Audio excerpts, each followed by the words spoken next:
लोकसभा चुनाव को लेकर चर्चाएं जोरों पर हैं कि क्या कांग्रेस पार्टी के साथ मायावती की पार्टी गठबंधन करेगी।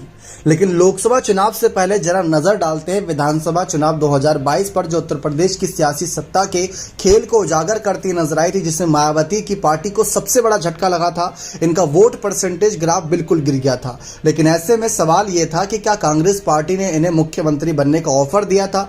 गठबंधन को लेकर राहुल गांधी ने एक ऐसी बात कही थी जिसको लेकर राहुल गांधी को लताड़ लगाती नजर आई थी मायावती। तो इससे एक बात साफ है कि विधानसभा चुनाव का गुस्सा लोकसभा चुनाव में जरूर उतरता नजर आएगा और हो सकता है कि कांग्रेस को समर्थन ना करे कांग्रेस की पार्टी, जो कि हो सकता है। और उन्होंने साफ भी कर दिया कि लगभग सभी जो भी चुनाव होंगे आगे, मायावती की पार्टी अकेले ही लड़ती नजर आएगी, जिसका सबसे हालिया उदाहरण है नगर निकाय चुनाव, जिसमें अभी तक किसी से गठबंधन का कोई ऐलान नहीं किया। दरअसल राहुल गांधी ने यूपी चुनाव का जिक्र करते हुए कहा था कि हमने बसपा के साथ गठबंधन करने और सीएम बनने का ऑफर दिया था, लेकिन मायावती जी ने बात तक नहीं की। राहुल ने कहा था कि मायावती को ईडी सीबीआई का डर है और वो अब चुनाव ही नहीं लड़ रही है।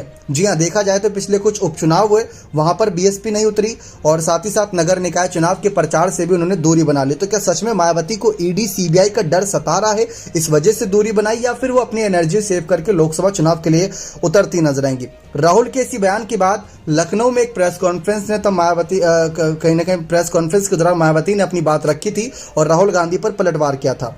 दरअसल मायावती ने कहा कि कांग्रेस पार्टी शुरू से घिनौने हथकंडे अपना रही है।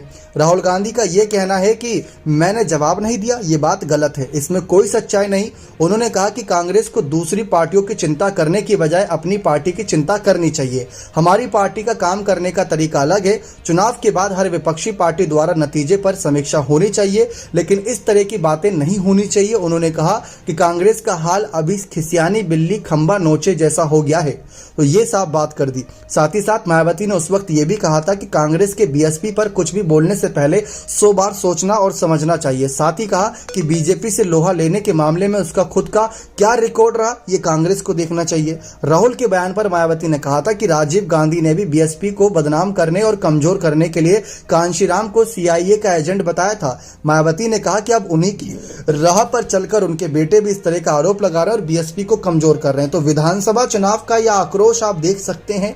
लोकसभा चुनाव में यही सवाल है, इसी वजह से राहुल गांधी की भारत जोड़ो यात्रा में मायावती शामिल नहीं हुई थी। उनके जो सांसद शामिल हुए थे उन पर गुस्सा फूटता नजर आया था। तो ये काफी कड़वी हकीकत है कि समय समय पर राहुल के बयानों को कटाक्ष करती नजर आई है मायावती। लेकिन आप सबका क्या मानना है कि क्या ये सारे गुस्से को एक ताक पर रखते हुए मायावती को समर्थन करना चाहिए कांग्रेस पार्टी का, राहुल गांधी का समर्थन करना चाहिए ताकि उनको कहीं ना कहीं राष्ट्रीय स्तर के तौर पर एक बड़े नेता के तौर पर उभारा जा सके, या फिर मायावती को अपने फैसले पर अडिग रहना चाहिए। इन सब के बावजूद भी देखा जाए तो मायावती को जब जब गठबंधन का फायदा मिला है तब तब सबने देखा कहीं ना कहीं उनका वोट परसेंटेज बढ़ा है, सीटों का संख्या बढ़ती नजर आई। ये 2014, 2019 और उससे पहले 2009 के चुनावी नतीजे आप देख सकते हैं।